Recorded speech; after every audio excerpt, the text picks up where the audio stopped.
TCP y UDP son los tipos de mensaje más comunes. Hay por ahí un chiste, UDP versus TCP, un chiste que ayuda a explicar un poco cómo es la diferencia. Acá, este.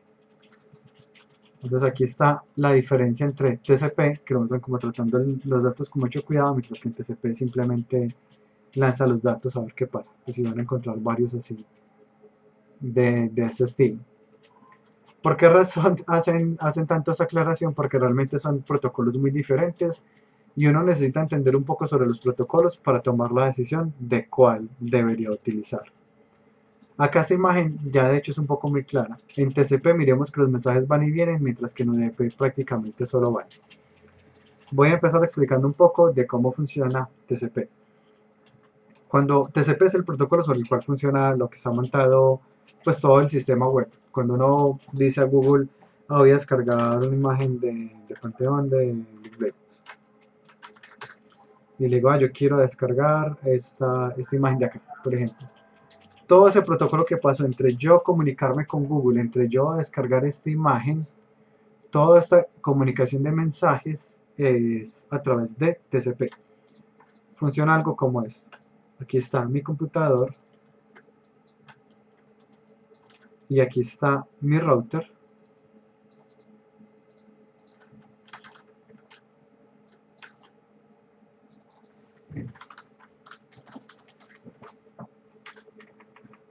Pues el router es el aparato pues, que le dan a uno el proveedor de internet para poder tener conexión en la casa.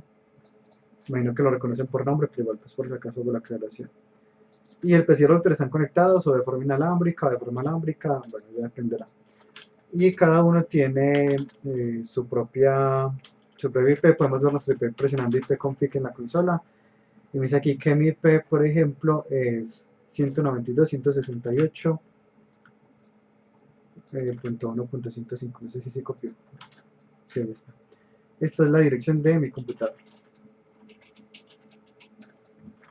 Y mi router también tiene una dirección, que sería esta de acá, que es la que se llama puerta de enlace predeterminada. De hecho, si yo entro aquí, si uno entra a la dirección del router de uno, bueno, y uno tiene acceso al administrador, pues uno puede ver todo lo que el router le da a uno. Por ejemplo, aquí el router me está diciendo quién está conectado a él y cuánto espacio está consumiendo, si hay algún dispositivo bloqueado, bueno, etc.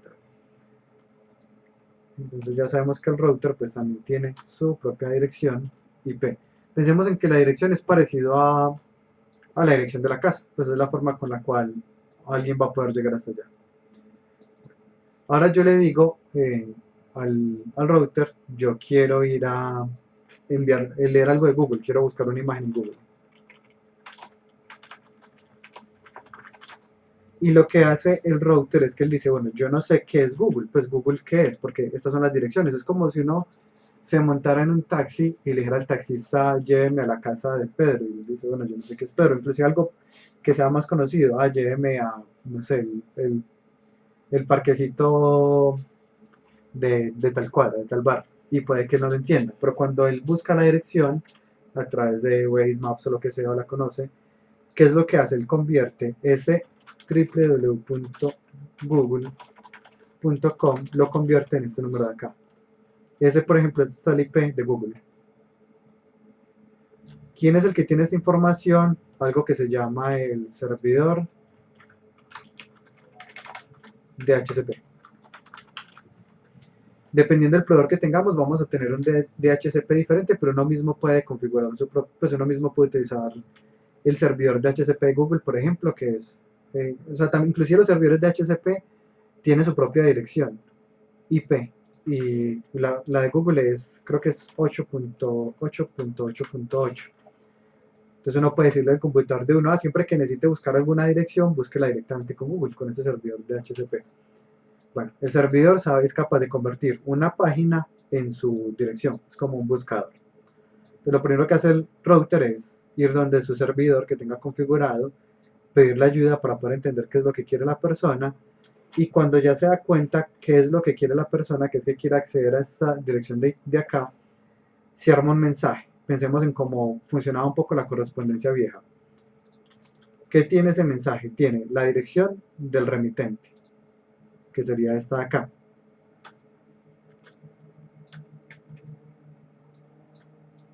tiene la dirección a la cual quiere ir, que sería esta acá. Cualquier duda que vayan teniendo me pueden ir interrumpiendo para que me pregunten, porque según entiendo, puedo estar equivocado, pero según entiendo no hay ningún curso como asociado a telemática en la línea de experiencias. Entonces esto pues puede ser que no lo hayan visto en ningún curso, pero si estoy equivocado puede que esto ya sea súper redundante. Aquí va un mensaje, que en este caso el mensaje es, digamos, quiero descargar una imagen. Y por último, lo que va aquí es un protocolo de seguridad. ¿Para qué es este protocolo de seguridad? Por si se pierde algún dato, él tiene información redundante que ayuda a recuperar el dato que se puede haber perdido del mensaje. Si la pérdida es muy grande, pues simplemente pedirá que lo envíe nuevamente. Entonces el router arma este paquete, que es el que tiene que enviar. Dependiendo del país, cada país tendrá, si un país no lo tiene, pues utilizará otro. Pensémoslo en algo así como un router gigantesco, que es el router que es capaz de, pues digámoslo aquí, internacional. Que realmente no se llama así, pues eso es un servidor que es a donde llegan todos los mensajes. De hecho, originalmente Colombia no tenía un servidor de esos. O sea, si por ejemplo yo le quería enviar un mensaje, no sé, a Camilo, y yo le escribo a Camilo y pues los dos estamos en Colombia. De hecho, puede que los dos ni siquiera estemos tan lejos en Medellín. Originalmente este mensaje igual tenía que irse hasta Panamá o hasta Miami, creo que era hasta Miami, y luego volver a Colombia diciendo así, este paquete llegó a Miami para decirme que es de Colombia. Entonces la latencia dentro del mismo país era muy alta, porque dependíamos de un servicio de un tercero que hiciera como ese enrutamiento. Hasta donde tengo entendido, Colombia desde hace varios años pues ya tiene su propio como servidor que se encarga de esto. Entonces ese router... El servidor sería el punto .0 en las direcciones URL.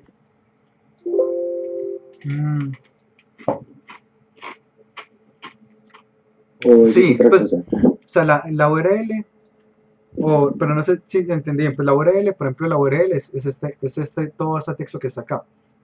Pero todo ese texto que está acá... Y hay algunos que terminan en .co, y estoy entendido que eso se refiere al servidor colombiano. Ah, ya entiendo, ya. Sí, pues, pero creo que eso ya tiene que ver es con quién es el que lo administra, no necesariamente que esté acá. O sea, yo por ejemplo puedo estar acá en Colombia y yo comprar un dominio .jp, pues de Japón, y el dominio sería aquí, yo lo puedo tener en mi propio computador. La diferencia es que, digamos, quien administra sus dominios, el dueño, cuando yo lo compro, la plata llega allá. Es más, ese fue ya más un tema como de administración de las direcciones públicas. Como Google tiene una dirección, pues uno puede comprar su propia dirección. Y cuando uno compra su propia dirección, uno le estará pagando a un país o a otro dependiendo del dominio que uno compre. Ahora, viniendo acá, este router internacional entonces recibe este mensaje y pensemos en que él pues tiene por acá como un montón de casitas. Pensemos en que eso fuera una unidad y ese es el portero. Y en esa unidad pues hay un montón de casitas. Y ya dependiendo de ese mensaje, él sabe a cuál casa va y se lo lleva. Entonces llega a Google acá y por fin recibe el mensaje de uno y está obligado a responder el mensaje. Así es como funciona el protocolo TCP. El primer mensaje que se envía, de hecho, es un hola. Entonces él dice hola. Ya ponemos aquí, el primer mensaje es un hola. Y Google por obligación debe responder ese hola. Entonces aquí él le responde el hola, el router le sabe que le responde el hola, le llegó a este router el hola y por fin me llega a mi PC el hola. Hasta ahí no he logrado descargar nada, de hecho ni siquiera he podido entrar a Google. Hasta ahí apenas Google me confirmó que recibió mi mensaje y a partir de ahí es que puedo empezar a enviar los mensajes. Menos que aquí ya hay un par de frames perdidos porque fue enviar un mensaje y luego él no puede enviar nada más, él se queda esperando hasta que le respondan el hola. Que si miran es un proceso lento, porque pasa esto. Este proceso se va haciendo un poco más rápido porque el router tiene memoria y como el router tiene memoria, él se queda acordando que esta es la IP y no tiene que estarle preguntando al servidor de HCP. Usted se acuerda como, bueno, esta IP la estoy usando y dejo ese dato en memoria, digamos, no sé, 10 segundos. Y durante esos 10 segundos ya no tengo que volver a consultar y es más rápido pues el envío. Esto que estoy haciendo acá, enviar este mensaje, que él me lo devuelve, es lo que se conoce como el handshake, es como el término que se utiliza. en donde el proceso es yo envío un mensaje y él me responde un mensaje, la respuesta a ese mensaje se conoce como el ACK, el acknowledge, como yo reconozco que eso existe, por así decirlo. Es lo mismo que pasa cuando yo hago un ping a Google. Aquí le envié 4 olas y él tuvo que responderme 4 horas porque es como funciona el protocolo TCP. Ahora continuando por acá, ya vimos que este protocolo pues es muy lento porque tengo que estar enviando mensajes y recibiéndolos. Supongamos que ahora ya pasó esta primera parte, ya hicimos el handshake, ya sé que Google y yo vamos a hablar. Y lo que le pido es descargar esta imagen. Para descargar esta imagen no lo puedo hacer en un solo paquete, porque la imagen es muy pesada. Así que él dice, este mensaje, que es una imagen de un juego, lo que sea, esta imagen, tengo que partirla en varias partes. Entonces el mensaje va a ser imagen parte 1 de 5, por ejemplo. Y me envía este paquete que pasa aquí, pasa aquí, pasa aquí. Y me llega la parte 1 de 5. Y el computador le responde, ya recibí la parte 1. Google dice, bueno, le envía la parte 2. Luego recibí la parte 2. Luego la parte 3. Supongamos que el computador no le responde. Se quedan callados los dos un rato. Sin un silencio incómodo hasta que alguno de los dos decide hablar, que debe ser Google. Y vuelve y le envía otro mensaje enviándole atrás la parte 3. Luego el computador dice, ya recibí la parte 3. Y así puede seguir con la parte 4. Pero vemos que este protocolo es muy, muy, muy lento. TCP entonces, ¿por qué es tan popular? Porque a pesar de que es muy lento, garantiza que la información llega. Es muy maluco que uno estuviera descargando una imagen y en algún momento se perdió un paquete y él me mandó el paquete 5 sin el 4, yo voy a abrir la imagen y me dice que el archivo está corrupto, que no es capaz de abrirlo. Y eso sería porque no utilicé un protocolo seguro. Pensemos en los casos más extremos. Los casos más extremos son cuando envían comunicaciones desde la NASA a los robots o cualquier sistema que tengan en una parte bien lejos, por allá algún robot que tengan en Marte, por ejemplo, le dicen camine 10 metros y supongamos que ese mensaje se demora, no sé, 15 minutos en llegar y el mensaje le llegó, se perdió algún dato por ahí y me toca esperar otros 10 minutos antes de volver a enviar un mensaje. En esos casos se utilizan unos protocolos custom que tienen la información muy redundante. La información llega, se realiza un protocolo de seguridad para saber si la información llegó intacta. Si no, hay protocolos para recuperar la información. Y eso hace que yo tenga que enviar un paquete muy, muy largo porque tengo información redundante y el proceso de comunicación es muy lento, pero no importa porque si se pierde un dato, pues ahí pierdo más tiempo. Y nuevamente, el protocolo que se va a utilizar depende del propósito. En los juegos normalmente no se utiliza TCP, porque en los juegos estar haciendo todo este proceso de ida y vuelta es muy lento y no va a permitir el que el juego funcione en tiempo real. Normalmente entonces en los videojuegos vamos a utilizar UDP. Pensemos que en UDP el servidor, digamos que ahora es el servidor League of Legends, me dice, mire, esto fue lo que pasó. Mi computador no le respondió si pasó o no. Supongamos que mi computador no llegó el mensaje, se perdió por cualquier razón. Él ya me envió el paquete nuevo y ya con base en el paquete nuevo, ya mi computador, pues el juego sigue operando. Ah, que en un momentico se me congeló la pantalla y cuando miro ya mi personaje está 5 metros más adelante. ¿Qué pasó? Algún paquete se perdió. Pero a él no le importa que el paquete se perdió. Al final ya me está enviando otro paquete nuevo que hace que esa información deje de ser relevante. El protocolo UDP nuevamente pues va a ser más útil cuando vayamos a utilizar la comunicación en tiempo real. ¿Claro hasta ahí o alguna pregunta? No, profesor. Súper bien, ahora, pues yo no he estado tan adentro de la línea de experiencia. ¿Ya habían visto de pronto esto en algún otro curso? Comunicación serial, sí, pero en sí lo de telemática y eso, Ah, listo. Pues sí, serial no es tan diferente. Serial pues también es un protocolo relativamente rápido. Solo que el serial normalmente pues uno lo envía por USB, normalmente uno no envía serial por la red, no diciendo que no sea posible, pues uno por Wi-Fi puede enviar un mensaje serial, pero sí es como la misma naturaleza. Y Sergio, en algún otro de los cursos que ha visto ya había visto algo de TCP/UDP. no, es en internet. Listo, pues sí, ahí está todo, sí. Eh, listo, sí, no, porque esto sí se trabaja en el curso de juegos basados en servidor, pero eso lleva ratico sin abrirse, pero sí, pues se supone que este era como el objetivo de este curso, como manejar todo esto para temas como juegos en línea. Bueno, ya entonces, entendiendo las diferencias de los protocolos, vamos a entender el por qué voy a utilizar UDP. O sea, no quise este semestre empezar diciendo así voy a utilizar UDP porque sí, no, pues quise dar como todo ese contexto de esto. Ahora sí, ¿cómo utilizo UDP en Python? La ventaja es que en Python todo es muy fácil, o sea, la verdad que en Python todo se hace muy sencillo. Quiero utilizar UDP, importo la librería socket, ya, solucionado. ¿Cómo funciona? Creo un objeto tipo IP, a la cual establezco un IP, establezco un puerto. Los puertos de comunicación son puertos que manejan los computadores. Digamos que cada computador tiene un montón de puertos, o sea, él tiene por acá un montón de puertos por los cuales puede recibir la información. Como que este mismo mensaje puede entrar por este puerto o por este puerto. Ya hay unos protocolos definidos de cuáles puertos son de uso interno, cuáles puertos son para uso externo, cuáles puertos son para hacer pruebas, algo parecido como funciona en el espectro electromagnético. El espectro electromagnético, eh, digamos, no lo puede utilizar libremente. El dueño del espectro electromagnético es el Estado. Y el Estado decide quién tiene autorización. Normalmente pues cobrará un precio por esto.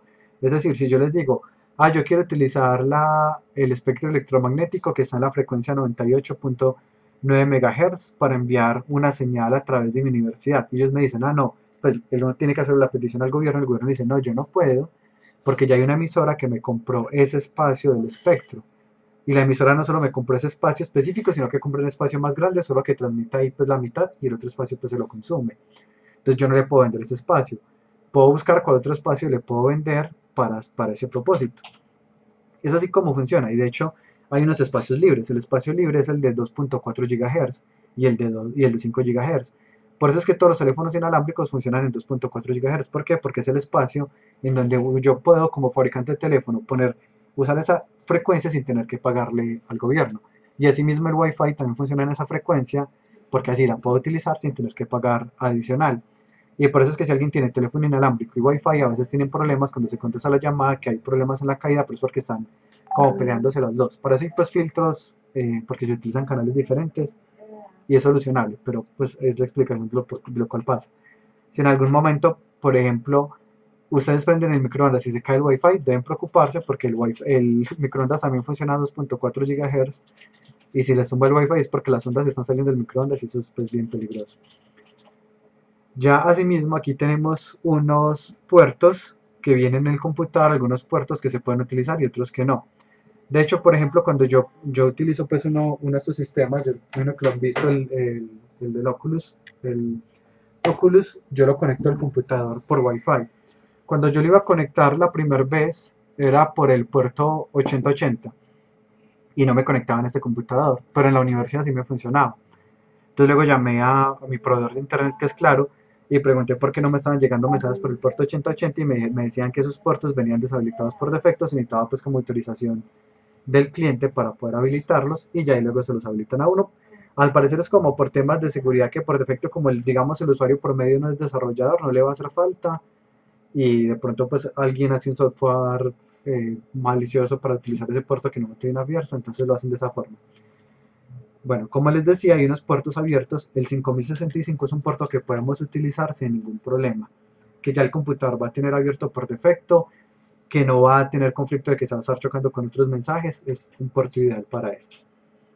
Luego creamos un objeto tipo socket con ciertos parámetros. Estos parámetros de acá sí los tomé de la documentación oficial, no he revisado qué hacen cada uno de estos parámetros. Solo busqué pues en la documentación cuáles eran los parámetros para UDP. Y aquí ya tengo una detección de rostros. Descargué pues mi XML para detección de caras. Utilicé pues creé un objeto tipo Cascade Classifier. Luego detectar en múltiple escala a cada frame ya convertido en escala de grises. Esta parte de acá pues ya la hemos visto mucho. Luego solo estoy buscando una cara. Pues primero solo voy a hacer esto mientras haya una cara disponible.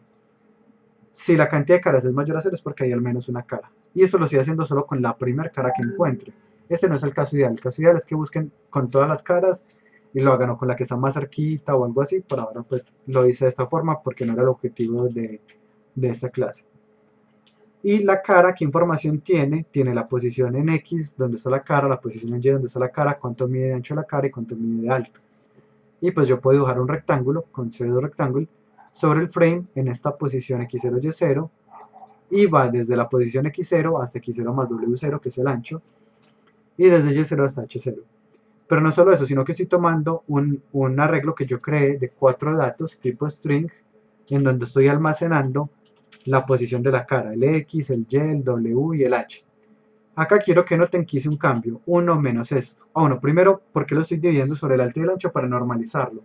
Es decir, la cara está más arriba o más abajo, no debería depender si mi cámara es HD, Full HD o de 340. Simplemente hay una cara que está en la posición, una posición que va desde 0 hasta 1. De modo que no dependa de la cantidad de píxeles que tiene la cámara. Por eso, eso es normalizarlo, digo sobre el valor más alto. El ancho, el X se divide sobre el ancho y el Y se divide sobre el alto. Ahora, ¿por qué el Y lo estoy invirtiendo? Porque en el eje en OpenCV el sistema de coordenadas que se utiliza es este. Y va hacia abajo, X va para la derecha. Mientras que el sistema de coordenadas de Unity es X para la derecha, es aquí igual, pero Y para arriba. Así que hice una transformada en donde al yo decir 1 menos Y, estoy tomando esto y lo estoy invirtiendo. Es lo que estoy haciendo acá con este 1 menos, pues menos la altura normalizada. Luego creo un mensaje conectando todos estos. Pues esto simplemente es para que todos me queden conectados por coma, como se ve aquí en la consola. Digamos que me quedó un 20, 80, 5, 3, ya todos me quedaron aquí y están separados por coma. Este y este están separados por coma. Luego tomo el mensaje y lo codifico. Esta codificación es algo que yo necesito de modo que el protocolo UDP me entienda ese mensaje. Si yo no lo codifico, él dice, no, esto no tiene un formato correcto como para yo enviar por UDP. Así como les decía yo que en TCP hay un protocolo que es mucho más robusto porque tengo que poner la dirección del remitente, hacia dónde voy. Bueno, son varias cosas. Aquí también tengo que codificar el mensaje. Luego de codificarlo, lo envío a través del objeto tipo socket que ya había creado y lo envío a la IP que ya había dicho a través del puerto que ya había seleccionado.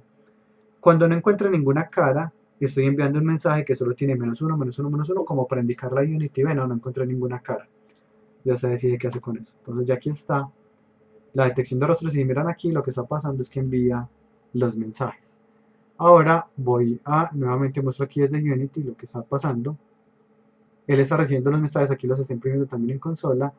Y lo que estoy haciendo con estos mensajes es pues poner la posición de la cámara con base en mi cámara, en mi cara. Entonces yo puedo mirar por un lado, mirar para otro, mirar desde más arriba, mirar desde más abajo, mirar desde más cerquita. Si piensan, esta es una forma, digamos, barata de hacer unas experiencias interesantes.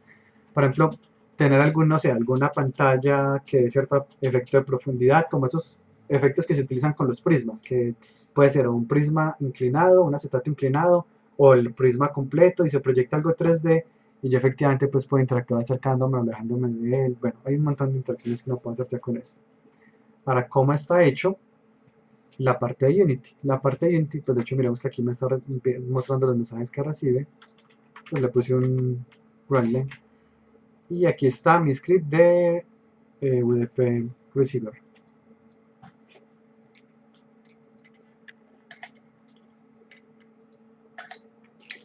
Para recibir mensajes por UDP, tuve que hacer algo diferente y es crear un hilo. Que esto de pronto no es como tan común que uno lo haga, pero es importante porque cómo funciona Unity es en un solo hilo. Eso es una desventaja pues muy grande de Unity, es lo que están como contrarrestando ahorita con el Burst Compiler y con todo el sistema nuevo de programación orientada a datos, con el SCS. Pero bueno, como funciona normalmente es, yo tengo aquí Unity y tengo varios scripts. Entonces, este es un script. Ese script tiene su propio start y su update. El start es parecido al setup de Arduino y el update es parecido al loop de Arduino. Y por acá tengo otro programa, y por acá tengo otro programa, y otro programa, y otro programa, etc. Y cada uno pues está pegado a objetos diferentes. Sin embargo, no es que el update de este objeto se está llamando a la vez que el update de este objeto, no. Como funciona es un único hilo del procesador que viene y ejecuta todo este. Termina y viene y ejecuta este. Termina y viene y ejecuta este. Termina y viene y ejecuta este. Es lo que está pasando, un único hilo. Por eso, si en algún punto en este programa supongamos que yo tengo algún error que hace que el código se quede acá atascado, ¿qué va a pasar? Que el programa corre hasta acá, se queda aquí atascado y se bloquea. Ya no es capaz de seguir, se bloquea todo el juego, se bloquea Unity, a uno le toca cerrar Unity literalmente y volverlo a abrir. Porque como no fue capaz de seguir desde acá, nunca llegó acá, y ahí simplemente murió. Cuando estamos recibiendo datos por UDP, Si yo le digo que es esperando los datos, en este script, pues estos scripts nunca se llamaron, por lo tanto el programa se bloqueó. Es por eso que para recibir datos, lo ideal es, listo, lo voy a hacer en este, pero este está corriendo un hilo separado. Este es el hilo principal y por acá tengo un hilo aislado del procesador dedicado a eso. Es básicamente como la lógica detrás de esto. ¿Cómo se crea un hilo en Unity? Creo un objeto tipo thread. Esto pues de hecho es un nativo de C#. Para utilizarlo utilizo el System Threading y para recibir mensajes por UDP utilizo el System Net Sockets. Acá creo un objeto tipo UDP, este es el cliente. Le defino el puerto, tendrá que ser el mismo puerto que definimos ahorita en Python. Y acá ya estoy creando un nuevo hilo. Cuando este nuevo hilo que estoy creando solo va a encargarse de un método. O sea, cómo funciona el hilo en C# es que yo le digo cuál método se va a llamar en este hilo. Y aquí en este hilo le estoy diciendo llame este método que se llama recibir. El hilo va a correr en el segundo plano y voy a empezar el hilo. Ya esto es lo que hace aquí. ¿Qué hace este método que está corriendo en el segundo hilo? Declara, pues inicializa el cliente y se queda en un ciclo while infinito. Miren que él se quedó atascado aquí en un while, aquí en un ciclo. Se quedó acá atascado todo el tiempo, pues de hecho el dibujo sería más como así. Se queda acá todo el tiempo. Sí, similar a lo que haría un update, solo que no nos quedamos atascados pues porque eso está corriendo en otro hilo dedicado solo a escuchar mensajes. Luego acá creo un objeto tipo IP, le digo que reciba desde cualquier IP. Esto tiene una ventaja, es que yo puedo declarar la IP específica o puedo decirle que desde cualquier IP, declarando la IP 000. El puerto sí debe decirle cuál es el puerto que voy a utilizar. Y acá el cliente tiene un método que se llama recibir. Entonces desde cualquier IP busca qué mensaje recibió por el protocolo pues UDP, por este puerto específico, y esos datos los guarda en un arreglo de bytes. Esos arreglos de bytes no son texto, es el sistema de dots. Gracias, Sergio, que había escrito ahorita. Dots es el que está utilizando Unity para poder aprovechar bien los hilos, pero todavía está como trabajándole a eso. Ahora aquí estos bytes que recibo los puedo convertir a texto utilizando como un decodificador. Ahorita los codifiqué, ahorita los estoy decodificando. Y este es un método propio de los textos. Cualquier texto yo puedo dividirlo. Aquí lo estoy separando por coma. ¿Por qué por coma? Porque aquí yo los mensajes que envié los envié separados por coma. Aquí. Si yo los envío separados por guión, pues aquí ya utilizaré un guión. Si los separo por punto y coma, pues los separaré aquí por punto y coma. Luego acá, cada dato, pues primero voy a revisar si el dato es -1. Si el dato es -1 es porque no hay ninguna cara, entonces no hago nada. Pero si no me da -1 es porque si hay una cara, y voy a guardar el valor de x, que es la coordenada donde encontró la cara, y, que es la coordenada donde encontró la cara, pues está a la esquina. Realmente si yo quisiera hacerlo bien hecho, tendría que haber sido x más w dividido 2. Y esta es la esquina de la cara. Nuevamente, pues por eso está como desfasado. Si quisiera hacerlo bien hecho, utilizo es la mitad. Y por último, la profundidad no soy capaz de detectarla, ¿cierto? Pues la cámara, una cámara 2D no detecta profundidad, es como uno se tapa ojos, un ojo ya no ve profundidad. Pero cuando uno se tapa un ojo, por ejemplo acá yo veo este vaso, y yo sé el tamaño de este vaso, a pesar de que tengo un ojo tapado, pero es porque uno ya tiene el modelo mental, y si el vaso lo veo más grande, está más cerquita, si el vaso lo veo más pequeño, está más lejos. Ese mismo truco lo estoy utilizando acá.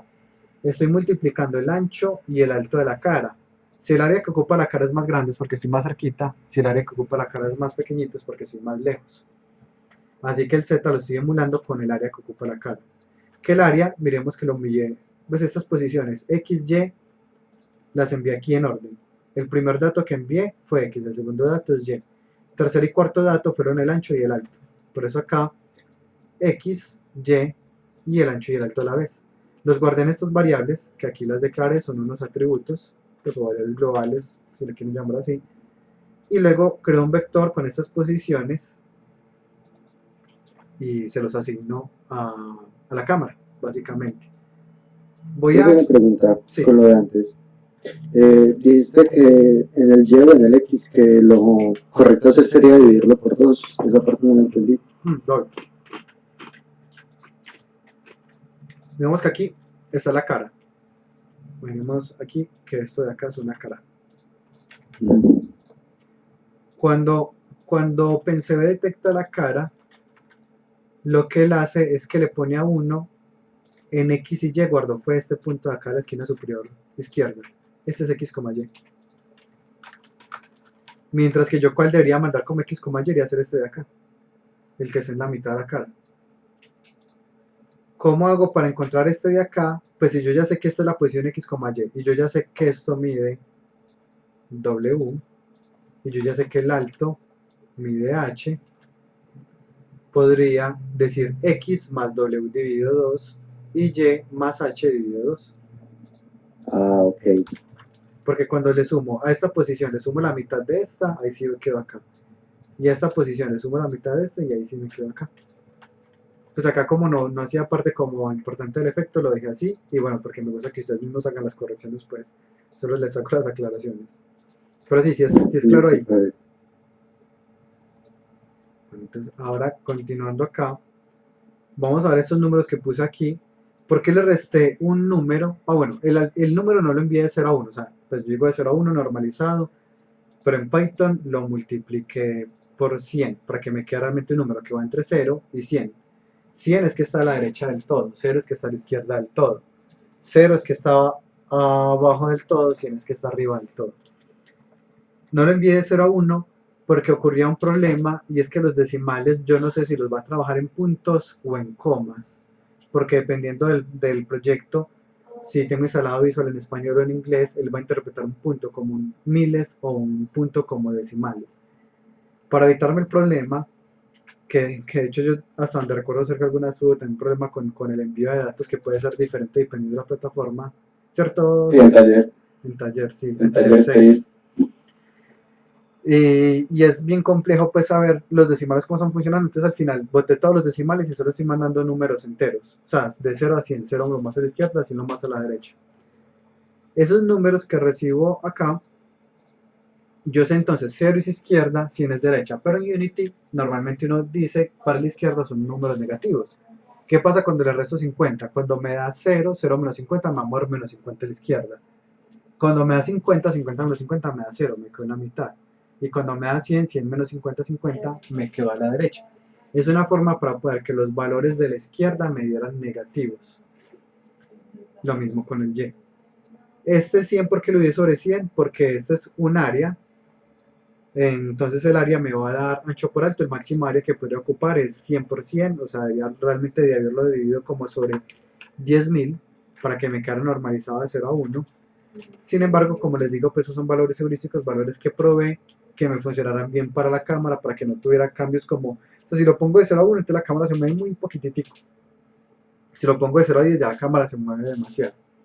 Entonces esto es como un multiplicador que hace que el efecto sea menos fuerte. Y aquí para que la profundidad se sintiera más, pues le puse un valor que no era tan pequeñito. Y ya utilizo un LERP, que es el que me permite ir desde una posición hasta otra de una forma suave, pero solo lo hago si la distancia entre la que estoy y a donde quiero ir es mayor a 1 metro. ¿Por qué lo hago así? Porque esto tenía mucho ruido. De hecho, si le quito esto, voy a quitarle los dos suavizados que tengo. Voy a asignarle directamente la posición aquí directamente.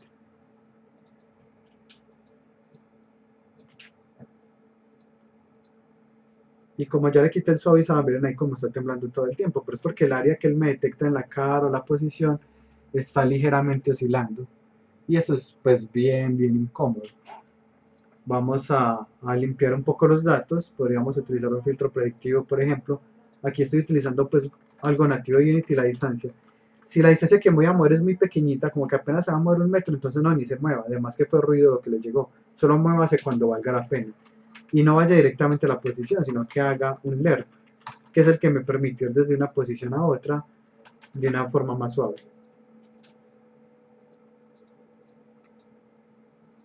Y aquí está, ahora sí.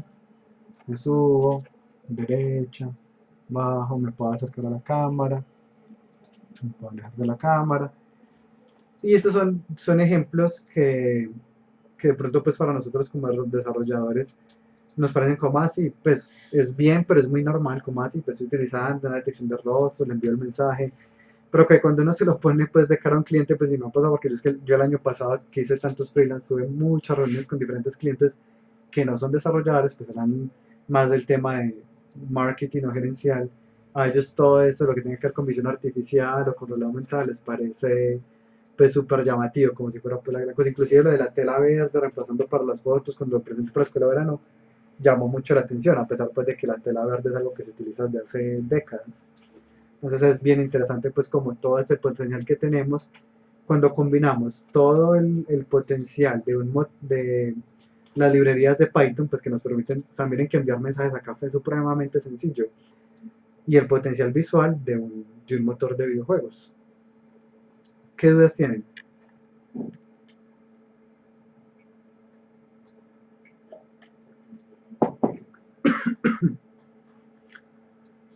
No hay dudas, todo demasiado claro. Sí, profe, esto lo que vamos a usar para el final, ¿cierto? O- Exactamente, exactamente, porque para el final ustedes van a hacer un juego propio, pues no tienen que usar eso, o sea, ustedes usan de las alternativas que les mostré, o inclusive cualquier otra alternativa que se me haya pasado por alto, ustedes utilicen la que quieran, o sea, si ustedes dicen con ese equipo, no, yo voy a comprar el paquete que vimos de OpenCV, porque igual lo voy a utilizar más adelante o lo que sea, y me ahorro como tener que estar comunicando datos, es completamente válido. Si me dicen, ah, no, yo voy a utilizar un USB, completamente válido. De hecho, si quieren utilizar otro motor de videojuegos, es completamente válido. Yo les explico una de las formas, por lo menos, les explico la que creo que es más fácil de implementar, pero al final la decisión, pues digamos, yo trato de mantener mucha, entre comillas, libertad en los proyectos, como que ustedes sean líderes de desarrollo y tomen esas decisiones ustedes, como no voy a utilizar esto, que es importante que lo sepan justificar, que no sea como un capricho de utilizar eso porque yo quiero, no tiene mucho sentido. Es claro, Perfecto. súper bien. Bueno, entonces aprovecho que terminamos con unos minutos de sobra y hago publicidad de un curso. Recuerden que ustedes tienen unas clases que son las optativas, quienes, pues así como por ejemplo Sergio, que es de videojuegos, están viendo una optativa en la línea de experiencias, ustedes también pueden ver optativas de la línea de videojuegos. Cualquier optativa de las otras líneas es completamente válida. Lo importante es que tenga mínimo la cantidad de créditos de la optativa. Es decir, si la optativa es de 2 créditos, ustedes pueden hacer un curso de 2 créditos o de 3 créditos, de 4 créditos, pues, y va a ser válido. Entonces hay un curso que se llama Programación Gráfica, que es donde aprendemos a hacer como efectos de videojuego. Este, por ejemplo, es utilizando ecuaciones. Aquí está la ecuación de la espiral puesta en un personaje. Entonces ya el personaje pues se mueve y la espiral lo va siguiendo. Eso es utilizando ecuaciones. Acá tengo otro que es eh, un ejemplo también con ecuaciones de un agujero negro. Nos pongamos esto más grande. Y pongamos aquí el agujero negro. Es este de acá. Y este también está hecho con ecuaciones, la ecuación de Newton específicamente, entonces empieza a absorberlas. Aquí está súper rápido, voy a poner mucho más despacio para que se note. Pero no solo se ve como la parte de la ecuación, sino por ejemplo cómo se configura este sistema de partículas, qué elementos tiene el sistema para que se note esta distorsión o esas luces que se van como tragando o la luz que está ahí.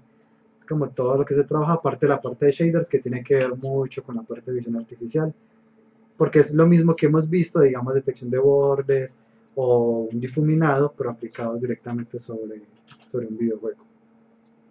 Entonces, por si les quedan optativas, no descarten la posibilidad de este curso, que me parece que puede darles como un componente visual fuerte al momento de trabajar los proyectos. Normalmente se lo han visto como optativas, pero personas de la línea de animación hasta ahora pues no he tenido, mentira, este semestre tengo a alguien de la línea de experiencias viendo este curso, pero es la primera vez de hecho. Bueno, eso era todo por hoy. Aproveché que tenía el mismo proyecto abierto. Nuevamente, este fue el código relativamente muy sencillo. Ya saben que pueden utilizar hilos, muy útil también. Hasta ahí iba hoy. ¿Alguna pregunta antes de que cerremos? Sí, profe, antes te quería mencionar lo del siguiente proyecto, Sí, que no sé si te acuerdas, pero en el primero, en la entrega, tú dijiste que no tuvimos una rebaja por algo de los descriptores. sí. Y eso a mí no me quedó muy claro, así que no sé si me podría explicar rápido esa partecita, ese criterio. Mm, claro, un momento, porfa. Ahora aquí se llamaba prototipo, control.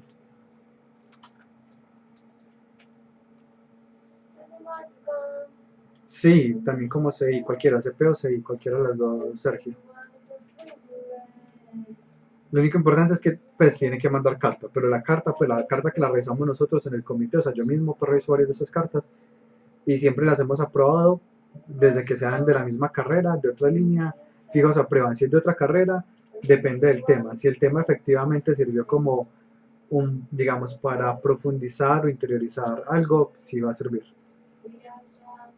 Bueno, aquí entonces en el primer prototipo yo les había pedido cuántos descriptores extraían. Entonces, dependiendo de la cantidad de descriptores que extraían, sacan cuántas características extraían, la nota iba a ser más alta o más bajita. Yo originalmente, pero de hecho eso lo corregí con ustedes, yo originalmente había dicho que el proyecto solo tenía una característica, que era la cantidad de movimiento. Al final dije, bueno, no, realmente se están utilizando una característica que es la cantidad de movimiento, pero se está utilizando en regiones diferentes, y por eso fue que al final este igual se los puse en 3 y por eso fue que la nota les quedó en 5.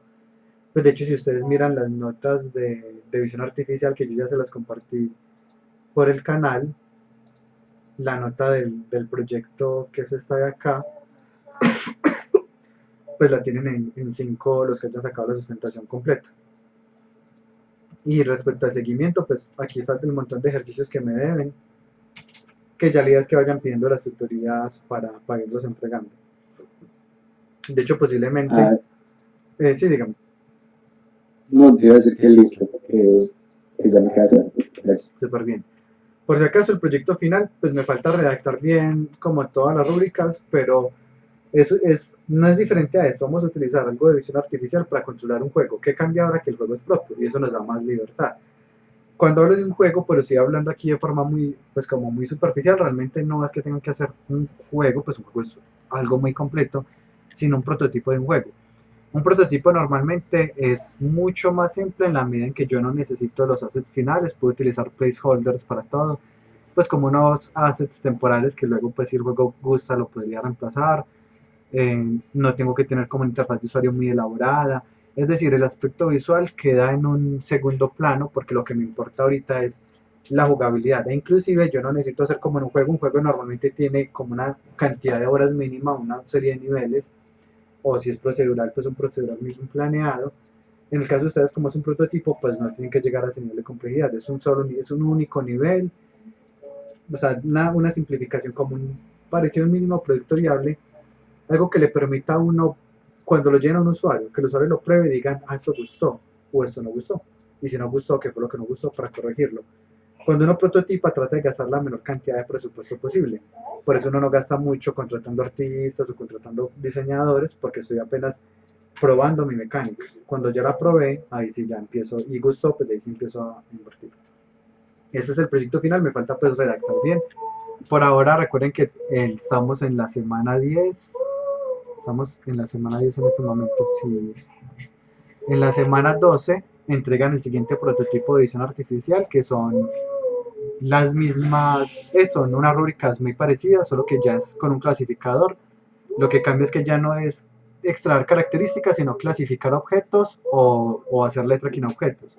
Ustedes dicen a la persona, para jugar necesita un multímetro. Y entonces el multímetro es lo que se está buscando y ya yo juego aquí moviendo mi multímetro, lo que sea. Entonces, no sé, ustedes definen cuál va a ser el objeto, va a ser la cara, el ojo. Y va a ser solo clasificación, como detecté que hay un rostro, eso es un objeto clasificado. Si hay un rostro, hago algo. O estoy haciendo tracking, no solo estoy detectando el rostro, sino que estoy haciendo tracking, y ahí me cuenta como 2 puntos. Porque estoy clasificando, hay un rostro, 2, lo estoy haciendo tracking para seguir en qué posición está. Ahí ya tengo 2 puntos, por ejemplo. Bueno, ya cada equipo irá definiendo. De hecho, les pedí que si podían definirme el fin de semana, pues con base en eso organizada la clase. Al final ningún equipo pues me comentó ninguna posibilidad. Y por eso la clase pues simplemente la seguí como con el ritmo de las clases originales.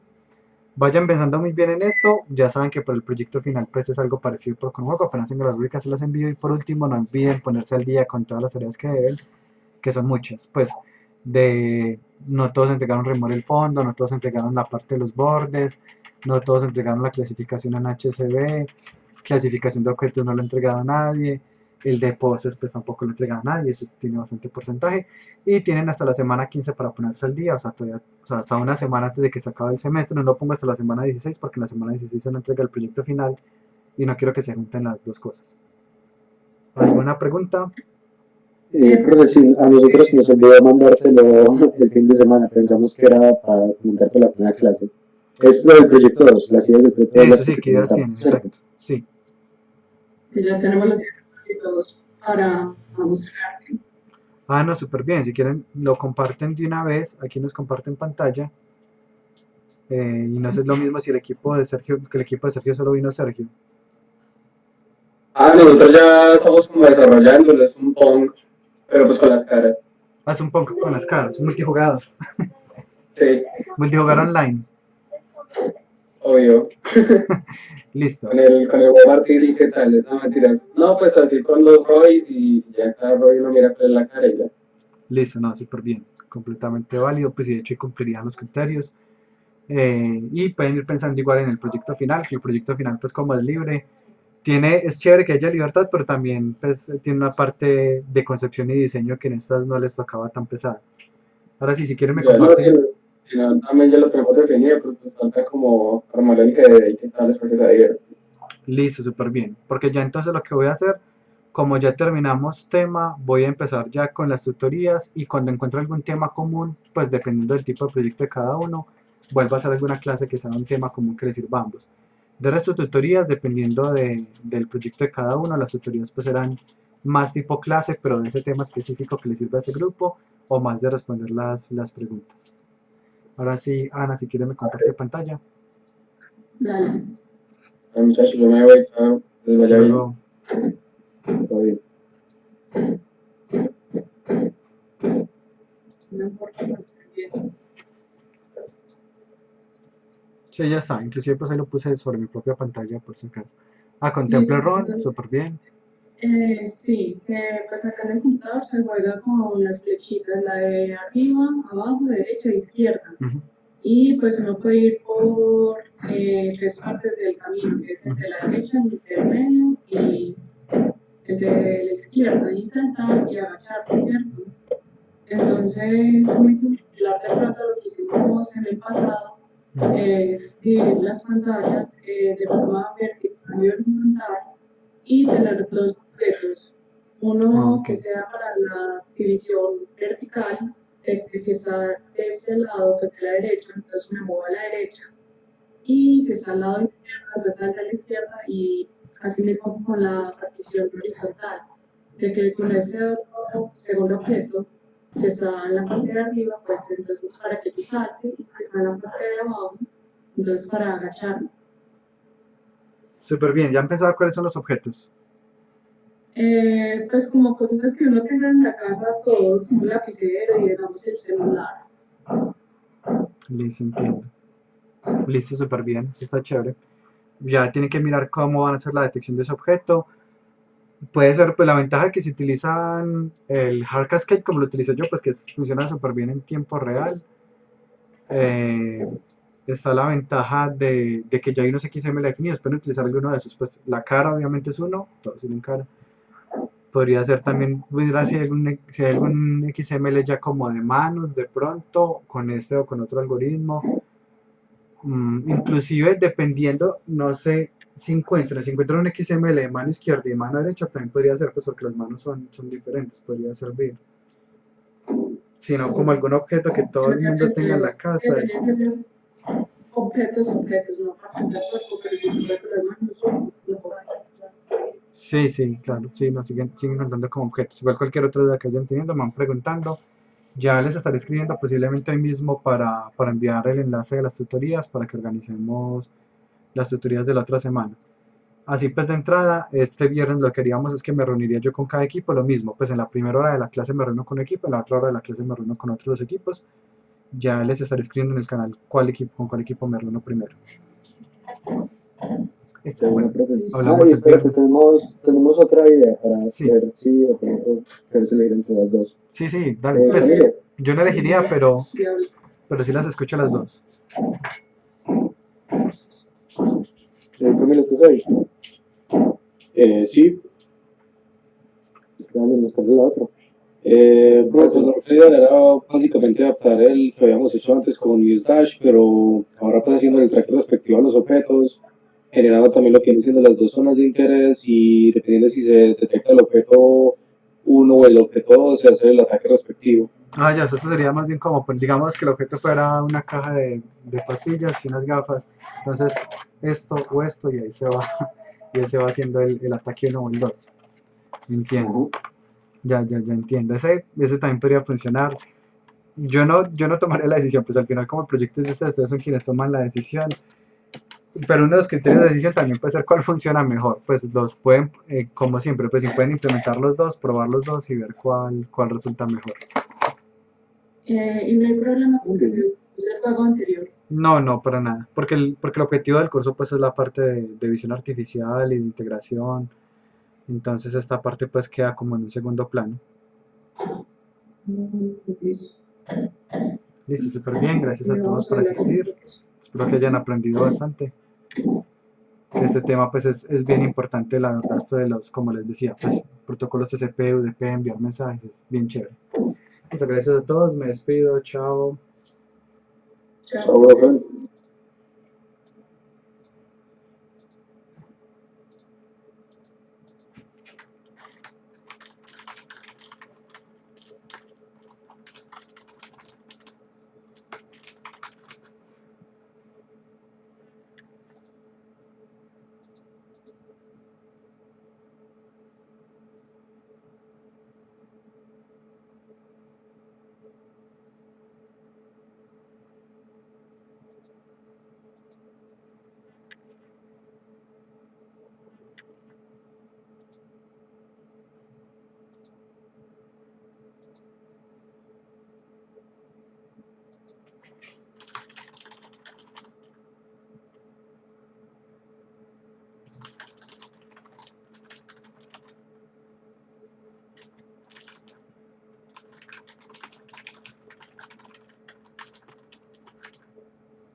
¿Qué está viendo? Un pantalón. Oreo, pasa la tela. Pásate al lado oscuro. Ay, ¿quién te tapó?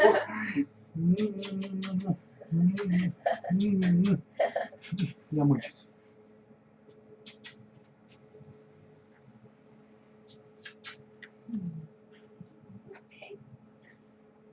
Pero no come tampoco tan poquito.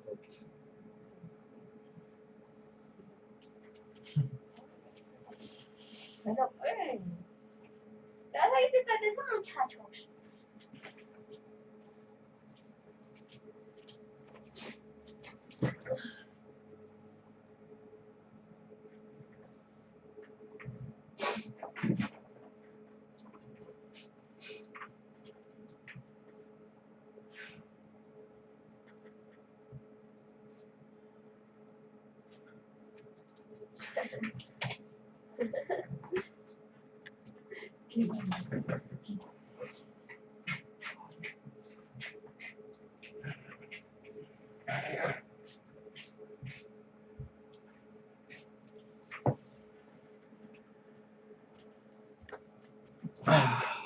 Qué sirva tan rico.